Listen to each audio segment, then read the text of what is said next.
सन 1947 में देश का पार्टीशन हुआ, लेकिन 47 से पहले ही घटनाक्रम कुछ ऐसे हो चुके थे कि सबको तय हो गया था कि देश का पार्टीशन होगा। 1940 में thoughts of Pakistan doctor Ambedkar के द्वारा लिखा जाता है, और अंबेडकर इतने विजनरी थे कि वो समझ गए थे कि पाकिस्तान बनेगा।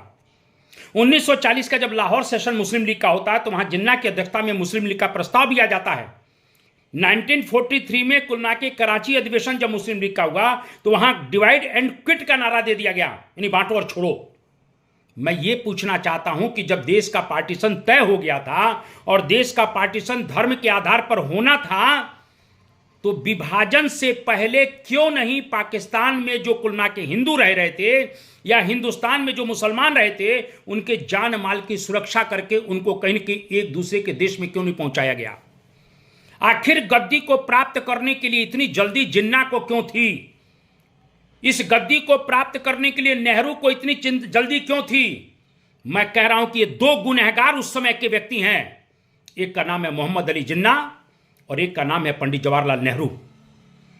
इन दोनों को गद्दी पर चढ़ने की इतनी जल्दी हो चुकी थी कि इन्होंने करोड़ों लोगों की जान माल की बिना जानकारी या सुरक्षा किए देश का पार्टीशन कर देते हैं, और देश के पार्टीशन के बाद हिंदुस्तान और पाकिस्तान में भयानक दंगे होते हैं जिसमें लाखों लोगों की जान चली जाती है, लाखों महिलाओं की अस्मत इज्जत लूटी जाती है, और लाखों हिंदू महिलाओं को पाकिस्तान में रोक लिया जाता है।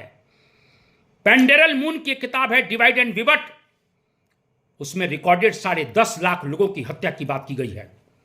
लेकिन मैं ये कह रहा हूं कि संख्या करोड़ों में थी और 10 लाख से ऊपर तो महिलाओं का रेप किया गया था। अगर आपको गद्दी पर बैठने की इतनी ही जल्दी थी तो सबसे पहले हिंदुस्तान और पाकिस्तान में जो अल्पसंख्यक लोग थे उनके जीवन की सुरक्षा करना आपकी जिम्मेदारी थी। लेकिन ना तो इसके बारे में जिन्ना ने सोचा और ना ही नेहरू ने, और इन लाखों लोगों को बलि का बकरा बनाकर ये दोनों गद्दी पर बैठ गए। इन दोनों को कभी भी माफ नहीं किया जा सकता है। मैं ये कहना चाहता हूं क्योंकि सन 47 की जो घटनाक्रम है वो हिंदुस्तान के इतिहास में कालिक है, काला इतिहास है कि जब धर्म के आधार पर देश का पार्टीशन होता है तो स्वाभाविक रूप से कहीं कायदे से इस देश का विभाजन होना चाहिए था और सभी मुसलमानों को पाकिस्तान और सभी हिंदुओं को हिंदुस्तान लाना चाहिए था और उनके पूरे जीवन की सुरक्षा के साथ ये करना था। लेकिन इन लोगों ने नहीं किया।